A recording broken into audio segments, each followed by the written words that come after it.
Welcome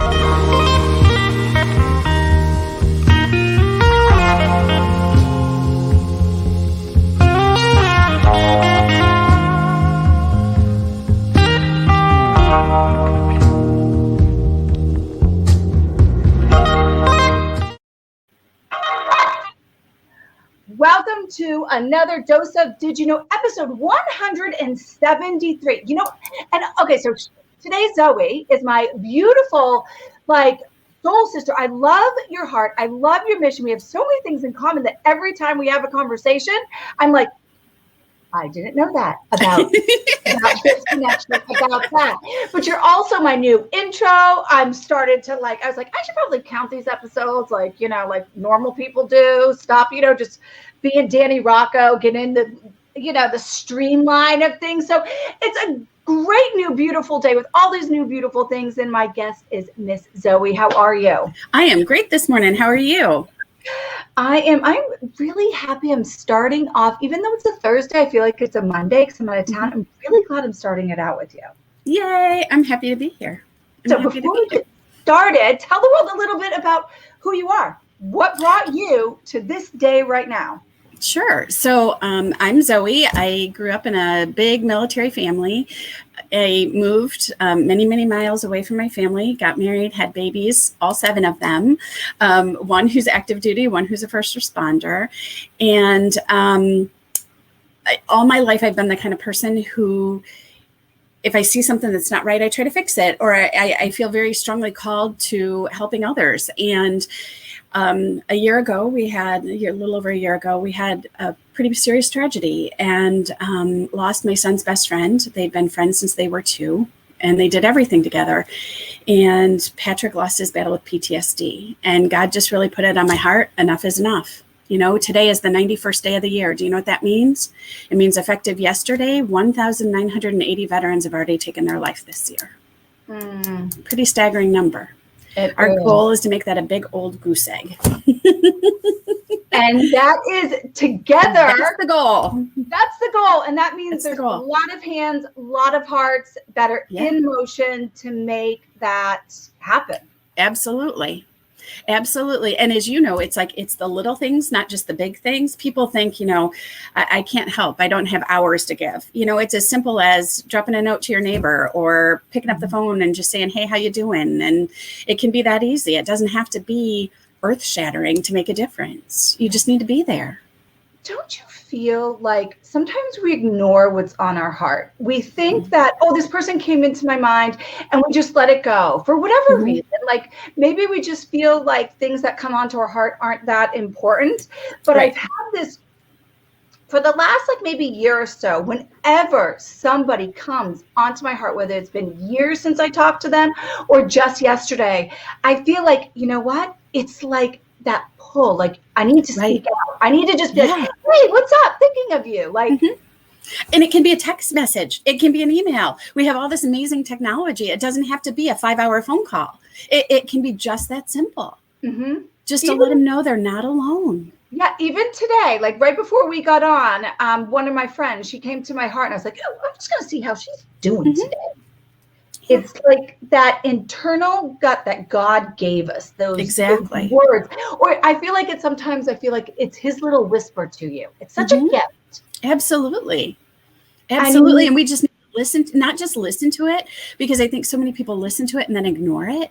You have to listen to it and act on it. And like I said, it takes 20 seconds to type a text message. Yeah. It's just that simple. We all have that 20 seconds. So then you had this big emotional, not just for you, but for your family and the ripple effect of that. But it drove you to further that, your love and your life experience from your own personal things. And I'm sure when you watch your child suffer, it brings a whole other level of emotion and action to you. So tell me about that. What did that push you? What was your thinking behind all of this? So that week, Friday into Saturday, we lost Patrick. Saturday into Sunday, my son lost the kid who had been his best friend in basic training and tech school. And on Thursday, he was the first to respond to shots fired where a senior officer ate his gun. And when your son calls you and he's in tears saying, Mom, I wish I could unzip my brain. I wish I could scrub out that memory, but you can't unsee it. It breaks your heart as a mom. And my mission, my goal is to try to make sure that no other mom has to go through that. Oh. And when your kid is 8,000 miles away, you can't wrap them in that hug that you want to. You can't, you don't have a magic wand. You can't wave and make it all better. So I started with simple things like sending care packages to him and his friends. And one of the first guys he met when he were on his deployment was a guy who'd been there for 2 years. And somebody said, he's never gotten any mail the whole time he's been here. No box, no letter, no nothing. Well, come to find out he was straight out of the foster care system. And so I, of course, sent boxes right away. And the night they got there, my son called me and said, Mom, there's a 6'5", 225-pound man sitting on his bed crying like a baby because somebody thought to send him a box. So every box that we send has information on where to get help, where to reach out. My phone number's in there. They can use FaceTime. They can use Snapchat. They can use all those WhatsApp app, all those things to get a hold of us. I have a girl who calls me once or twice. It's down to about once or twice a week now. But in the beginning, it was 3 to 4 times a week from Japan because she, too, came out of the foster care system and just wants to know that somebody at home cares. And like my son, right? My son is security forces and special forces. So if my son were to go to somebody and say, hey, Danny, I think I'm having trouble. First thing they're going to do is take his gun away. Without his gun, he can't do his job. So then what's he going to do? He's going to sit in a barracks and go insane because he can't do his job. Or, and having a daughter who's a first responder, we see it on that side too, because critical incident stress is just a fancy name for PTSD. Yeah. It's the same thing. And we send off our kids with good morals and upbringing. And, your senior officer says, eliminate the target. Well, that's not just a target. It's somebody. So how do they fix that, right? So there's the PTSD and there's the moral injury, and how do you help fix both of them? So we've done things. Support Over Stigma was founded then on July 27th of last year, in the middle of a pandemic. We sent hundreds of boxes to deployed troops. We did 1,600 stockings to veterans, reaching out and just saying, hey, we know COVID stinks. We know you're all by yourself. Reach out. We started a program here where we just randomly reach out and call veterans and say, hey, how you doing today? Or just randomly drop things off on their doorstep. And with our first responders, we've done it where if there's a particularly bad call, we show up with treats and snacks. And, when the riots were happening last summer, we would take Gatorade and squad snacks that they could just grab in their car because you knew chances were they weren't going to get a dinner if they were on the evening shift, So and it's those little things. And people have been amazing. Companies donating pallets worth of stuff to help our cause and help get these boxes out to people. It's just been overwhelmingly amazing. And that's how you know it's a God thing, right? Me, Zoe, I couldn't do all this by myself, right? I put together, I literally sat down with my neighbor and her mom. My neighbor has 2 Marines. I have an airman. And the 3 of us just said, where are we going to start? And that's what we did. And it's just those little things that we can all do. Yeah. You're a teacher, have your kids write cards. You got a scout troop, do a collection where people bring granola bars and beef jerky and hard candy and donate it to all these places. I got to go back a little bit.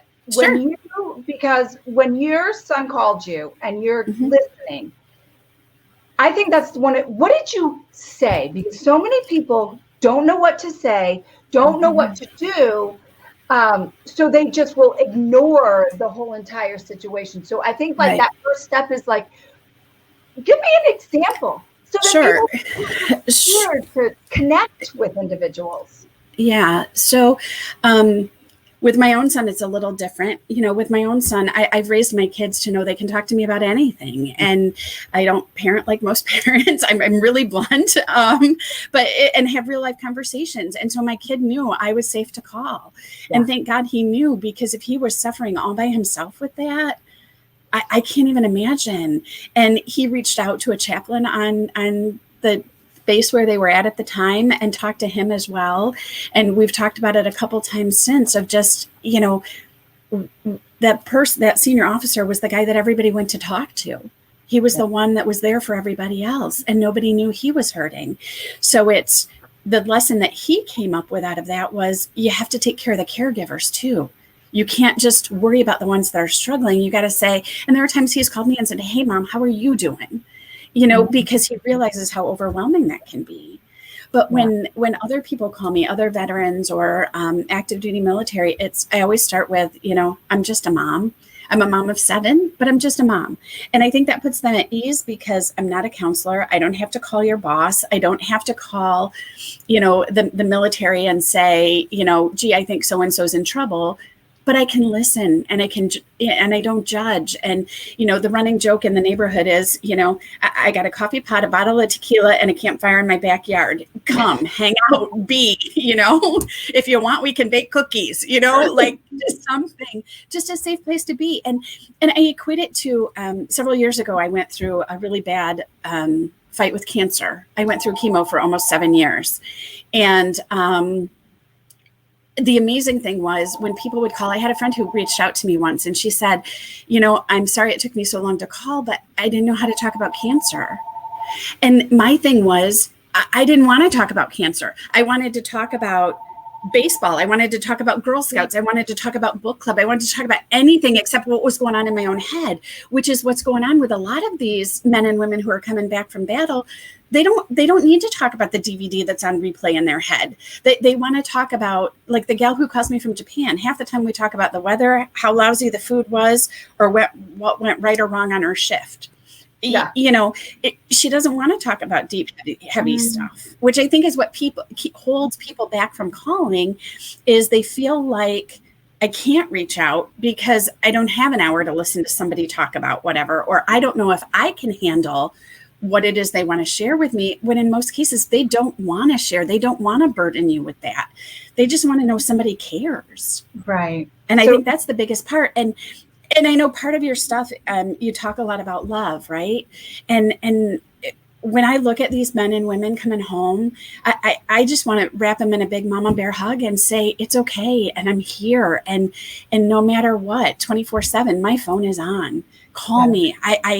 The tagline on my email is, I'd rather hear your story from you than hear somebody else tell it at your funeral. I don't want to hear it from somebody else. I want to hear it from you, and I want to know you're okay. Yeah. And it sounds overly simple, but it just takes a phone call. It just takes that text message to make sure they're okay. It really is like simple. If I were to write a how-to, step by step, it's like, one, be yourself, whether you're the mom. That's how I'm like, I know nothing. I'm just a Marine mom. Like, that's it. Marine mom that loves. That is all I am. So it's just like, own who you are, and then just shut your mouth and listen. Let him talk about whatever. Let him talk and you talk to him like it's your neighbor next door. Right. Like, and you wouldn't go into your neighbor who you might know is, whatever, and just go pour your guts out. Right. Yeah. You would just be like, hey, how you doing? Nice to whatever. And let conversation flow. So simple 1, 2, 3 steps. Just be yourself and have a normal conversation. And I think, do you think it's even, I do this sometimes. I'll be like, look, I have 5 minutes, but you were just on my heart. Like, so you already, if you have that anxiety of I can't be here for an hour. Right. It's funny that you say that, because I make a lot of my phone calls in the car, right? You're running from point A to point B, and somebody comes on your heart, and you just pick up the phone and you dial and you say, hey, Danny, I had 5 minutes, but I was thinking about you, because then you've already set the expectation that I only have 5 minutes, but I really was thinking about you. And it doesn't have to be a long drawn out conversation. And then you get to your stop and you're like, hey, I've arrived, I got to run. But like I said, I just was thinking about you and wanted to make sure, that you're okay. So it can be just that simple. And very simple steps. We, I don't know if you can see this, when we hand out our business cards, they're in these little baggies, and there's a flag to remind them what they fought for. There's an army man to remind them they always have a battle buddy. And there's our business card, because if you don't have a battle buddy, reach out to me and we will find you one. I've got volunteers that range from a 23-year-old Marine who's been home for about a year to a man who will be 94 in 12 days, who is 82nd Airborne retired colonel from the U.S. Army, who is planning to jump out of an airplane on his birthday. But any of them would be happy to pick up the phone and listen. If you want somebody who's been there, or if you just need somebody to talk, call us. It's just that simple, because that isolationism is so hard. You know, people think about PTSD and all of those things, and they think about the nightmares and the flashbacks, but they don't think it's as simple as isolationism or that hypervigilance, right? We all have that friend that whenever you go into a restaurant, they always have to have the chair that faces the door, because then nobody can sneak up on them and surprise them, right? It's part of that hypervigilance. It's all things that play a part in that. All of it. Yeah, you know, sometimes not knowing what to do stops people, right? Not knowing how to have a conversation stops people, or not knowing, I want to send things, but I don't know where to even start to send things. Right. So I love that you kind of have incorporated all of that, right? You don't need to, I don't need to know how to find out where to send things. You know, now that my son's not in, I used to send stuff all the time, just like a big package to him. Take what you want, give what you want. Here it is. Right. Boom. But then when he was gone, I was like, oh, like where do I go? Where do I? Right. And we actually send it several times a year. In fact, we're set to send our next set on April 24th. So on our website, which is supportoverstigma.org, there's actually a spot that has a whole list of things that we're collecting. It also has a link to our wish list on Amazon, so people can order and it gets shipped straight to us, and we'll run the packages. If you sponsor a box, you can write a note, and we'll actually hand write it on a card and put it in that box for the soldier or the Marine or whoever gets it on the other end. And those little things make such a difference. And like you said, they all share. We laugh. One of the funniest things, a year ago Easter, right? It's Easter. So I got to thinking about a year ago, I sent my son Peeps, knowing he hates Peeps, but thinking maybe there's somebody there that likes Peeps, right? So he said, oh, Mom, don't be mad at me, but we didn't eat them. And I said, so what'd you do with them? And he said, well, we put one on a rock, one on a guy's helmet, and one on the wing of a plane to see which one would melt first. He said it kept him busy for an hour or two, but you know, it just is something goofy to distract them while they're over there. You know, they're so far away from home, and COVID, the isolationism of COVID has been rough, and you know, anything we can do to help. Any little thing, and it doesn't have to be monumental. There's a lady from a church nearby who hand wrote almost 100 cards at Christmas time. And she said, I'm sorry, it's all I can do. And I thought, oh my gosh, you've just made 100 people's day. And it's not just like Susie Snowflake. It's my husband was in World War II. My son was in Vietnam. I really appreciate everything you do. You know, you're so truly amazing. There was a young Boy Scout who wrote a note who was like, you're my hero, and here's why. And I want to grow up to be just like you. And wrote a whole bunch of those letters. So it doesn't have to be rocket science. It's just be human. And somebody told me recently that they look at it like this, right? You wake up in the morning, A, thank God he woke you up. And B, what's our mission today, right? So how is God going to use me today? And who's he going to put in my path just to let his light shine through me? And it's that phone call. It's that smile. It's that card you write. It's the boxes you send. It's any of that. And I know, you know, one of the things too is they don't prepare them to come home. They go to boot camp, they break them down, they build them up to what they want them to be. And when you're done, it's don't let the gate hit on the way out the base, right? So trying to find ways to help them reacclimate and help them find a mission and a purpose, and how to find that new job, and how to find housing if they need to, and all those other things. We're working with a couple different organizations who have just been phenomenal at providing resources to people that have just been unbelievable. Yeah. I think a lot of times we forget that just because our mission changed doesn't mean that first mission that we had was useless. Right. Nothing in our life is ever useless. It just looks different. But all of those skills, all of that training, all of those little things are what was purposely placed for you for this next kind of adventure and journey that we're in. And helping remind people of that is so it's so important. I think that is one of the reasons why where we connected was Warriors on Mission. It's that program. It's kind of like, right. Oh, your purpose is not over. It's right. just tweaked a little bit. You know what I mean? Right. Just how you looked when you were 20 is not how you look when you're 40. But that purpose of that is still there. But you still know all those skills, and you still have all of that. And, watching Vet Dirty a couple weeks ago or a week ago on your show, right? They took all the things they learned in the military, and now they're using them to help other people as civilians. Or, things that I've been through in my life, right? I went through cancer. I had a stroke a year and a half ago. I literally am a walking miracle, but everything that I've been through has made me who I am. And that helps me be able to help other people. In those, situations where you're just frozen and you don't know what the next right step is. The key is just take the step. Yeah. If it's the wrong direction, then you write it on the next step. Mm-hmm. But every single thing you've been through in your life, good, bad, ugly, indifferent, makes you who you are. Yeah.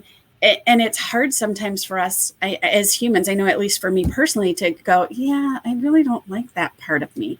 But you know what? That part of me makes me more human and more relatable to people who are having the same struggles. Mm-hmm. And it just makes such a big difference.